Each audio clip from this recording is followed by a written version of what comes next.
啊，有時有啲球手咧就唔夠全面嘅時候，有啲球手係技術好，有啲球手係體能好，但係咧可能又心理冇咁好啊。咁有啲球手就係即係遇到逆境嘅時候就會發揮得冇好啊。咁呢啲超班嘅球手，林丹啲球員咧就各方面嘅素質都係咁強。兩個都係好強嘅球手嚟㗎啦嚇，一個雅典奧運冠軍，一個就係北京奧運冠軍。個問題就係而家林丹就當頭起，心態都強好多㗎。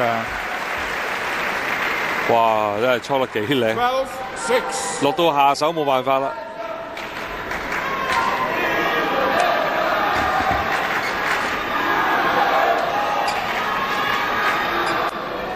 始終個感覺真係好似唔同，即係唔同啲，覺得係陶菲克已經係成日俾人個感覺好似想退休咁樣，結咗婚啦，又攞過晒啲獎啦，咁啊，好似想唔打咁嗰種咁嘅心情，即係個戰意好似唔及以前咁樣。其實就年紀就唔係話太大，即係唔係話爭咁遠。基特仲老啲都係咁打啦。係啦，講心態就基特個心態係強過陶菲克啦，真係即係只不過真係無能為力，因為佢個可能都係身體條件啊，佢好似咁 fit 啊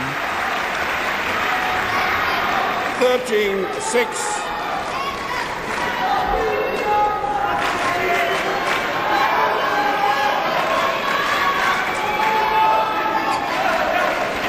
你數翻而家，你話陶菲克個年紀係28歲。基特嘅32，仲要大佢4年。哇！咁都夠到位啊！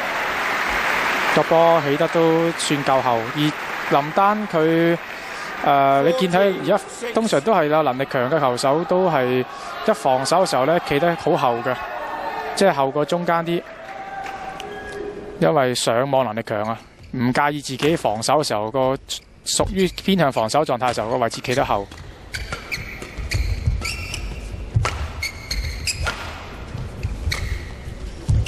好波，好嘢！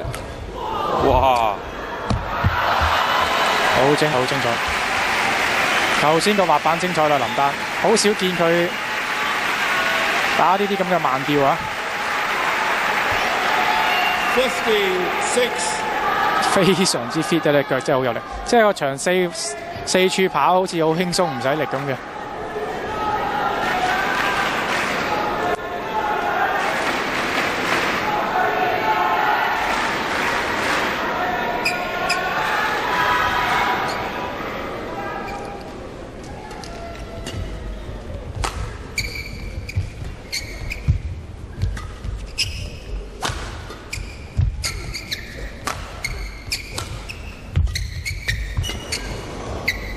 一路拖慢咗少少打呢個四方球，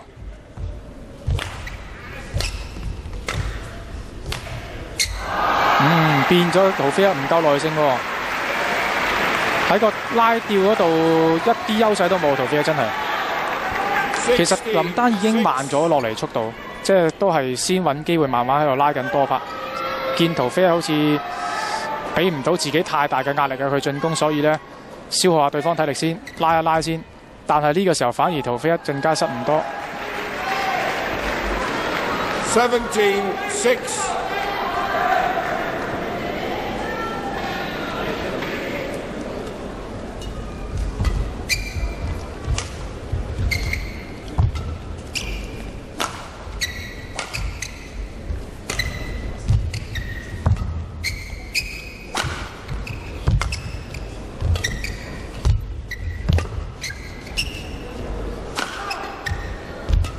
仍然瓦解到，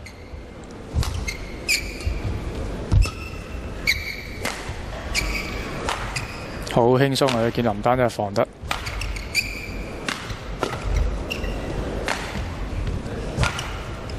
腳步真係好似好大差距啊！陶菲克嗰個腳個步伐啊，輸咗個步伐，個腳嘅力量唔夠強，佢強。大家都係咁拉下啦，咁大家都係有突擊，但係呢，見到林丹個腳上個能力係比對手強好多，即係處理起上嚟輕鬆好多個移動。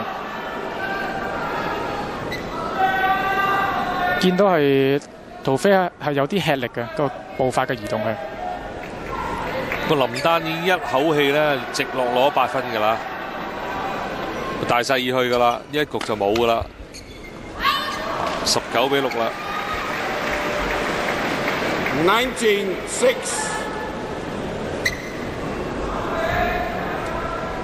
以林丹咁穩健嘅演出，我諗咧第2局陶菲克都幾難係諗到辦法應付。即係又快速度又零失誤。咁啊，相比4強嗰場賽事，可以好明顯見到遇到個能力比自己強嘅球手，即係嗰種痛苦啊！個比分方面咧，第一局就贏21-6嘅。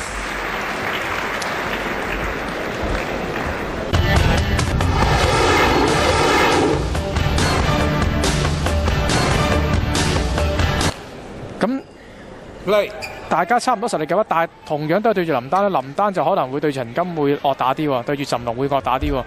雖然陶菲克都係贏咗岑龍，因為點解呢？啲年輕球員咧，佢有個能力啊，但係即係當一個全面球手咧，林丹呢啲有技術咧，就對住呢啲能力冇咁強嘅球手咧，佢就更加有優勢。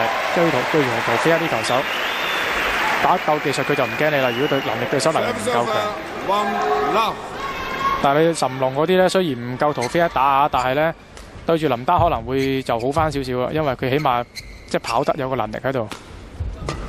咁啊，岑龍曾經咧就呢幾年咧贏過李宗偉，贏過林丹，又贏過陶菲克。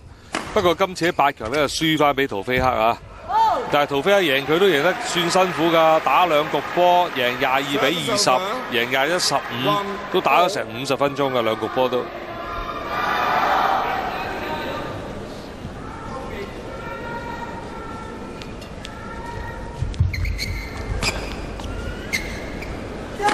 又嚟啦，攻唔入，哎呀，可惜要求太高。我驚陶菲克咧就係報上次咧喺日本賽對爆春來個情況咧，就係話要求高咗下，想一板打死對手，就反而自己失誤多，就大比數輸添。係啦，呢樣嘢就係一個。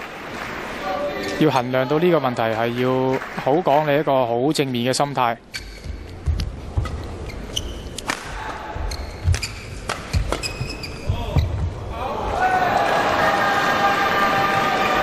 可惜啊，又係出底線啊。3-1。佢係先一個假動作，令到自己有一個進攻機會先嘅，但係攻唔出。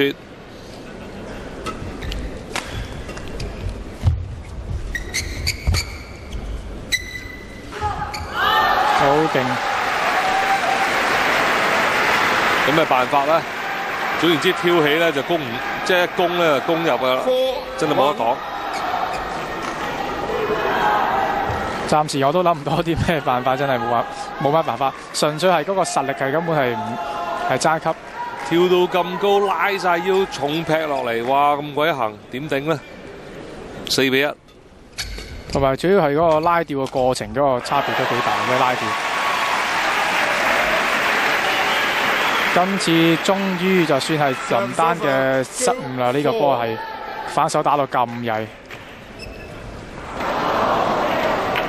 Service over. 5-2。影個慢鏡啫，原來陶菲克又失1分啦。咪要求換波，俾唔俾咧？唔俾。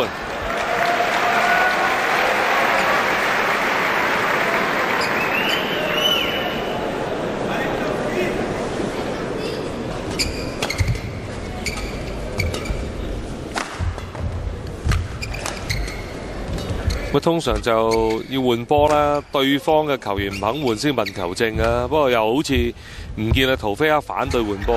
哎呀，真係信心唔夠啊！真係呢啲波都破失咗。